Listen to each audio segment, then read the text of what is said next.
Hi. In this short lecture, we're going to talk about some of the common characteristics of relationships.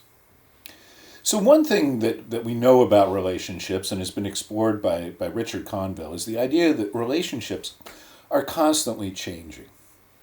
We move through various stages when we're in relationships with other people.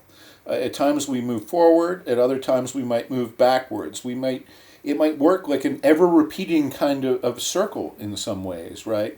That goes on and on and on. And that's what Conville posited, or what he suggested.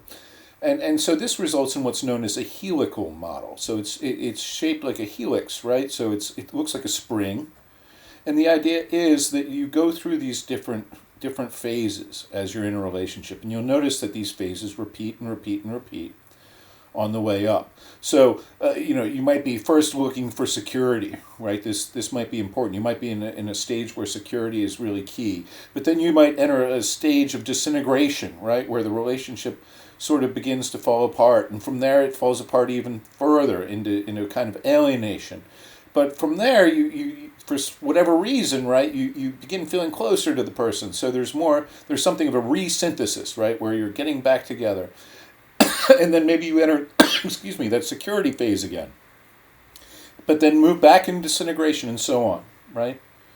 So, we feel like sometimes we feel like time is a flat circle, right? That we're repeating things again and again, and that's, of course, what this model presumes.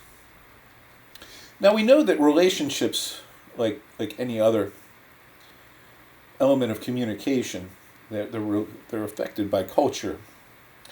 And we know that relational patterns, like the ones we just talked about, and values related to relationships can and do vary between cultures. So, for example, in Western cultures, so in European cultures, in the United States, experimenting, intensifying, and integrating stages precede bonding. So, in other words, we go through that whole thing where we meet each other, we figure out whether or not the person's good for us, then we go through a stage where we investigate that even more, then we sort of become one social unit, and then we might move in together, and then might get married. But in some Eastern cultures, so in the Far East, in Asia, many Asian countries, the bride and groom, people who get married, might meet only days before they get married. Now, this it's important to point out, by the way, that this whole thing in the storybook romance of Western culture, where you meet someone, you get to know them, and find out if they're the one for you, right? I mean, this is a relatively recent development in human history. I mean, if you go back just a couple hundred years, even in Western cultures, arranged marriages were quite common, right? And that's something we'll talk a little bit more about as this lecture moves on. So, related to this, we see that there are different rules for self-disclosure as well in relationships that make cross-cultural relationships sometimes more difficult to navigate, right? How close people are, how much they feel willing to share one another varies from culture to culture in relationships. And so this can create significant differences. All right, so let's talk about communicating about relationships a little bit. And all this you'll see is related to what we've already talked about.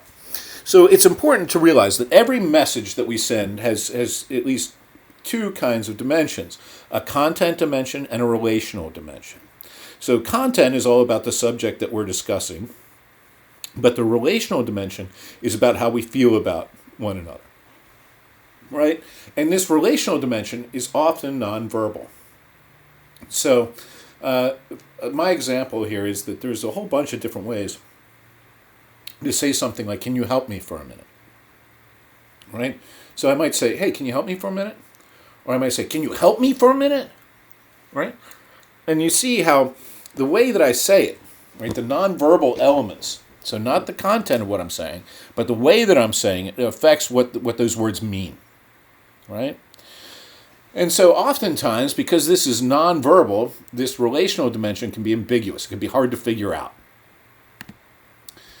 Now, there are all kinds of relational, excuse me, got coughing today.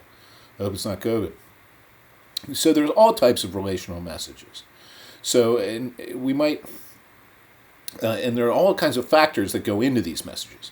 So affinity, for example, the degree to which we appreciate one another. That's something that enters into the messages that we're sending, and it's something that people surmise or figure out from the messages that we're sending. Immediacy, right? The degree of interest and attention that we feel towards another person. Respect, right? How much esteem we hold for each other's. Control, the degree to which the parties in a relationship have the power to influence one another, right? Whether or not we want to admit it, there is a control imbalance in every relationship, right? There's always one party that's more in control than the other. Maybe one person talks more than the other person.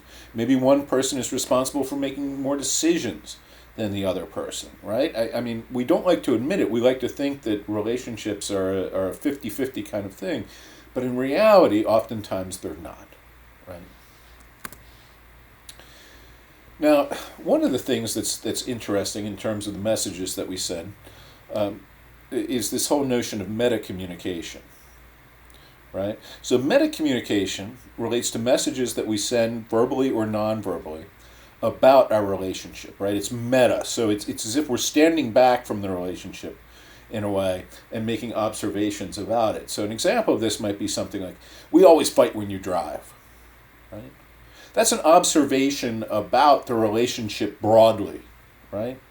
Or someone might say, maybe it's a positive thing, like Terry and I just share so much in common, right? That's a meta-communication because it's talking about how you communicate more generally, right? It's about your whole relationship.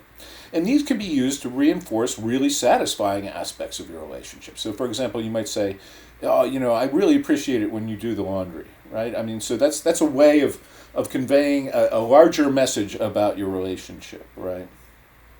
And so there are some clear advantages of this. You could use it to stress the satisfying parts of your communication, but there are also disadvantages, right?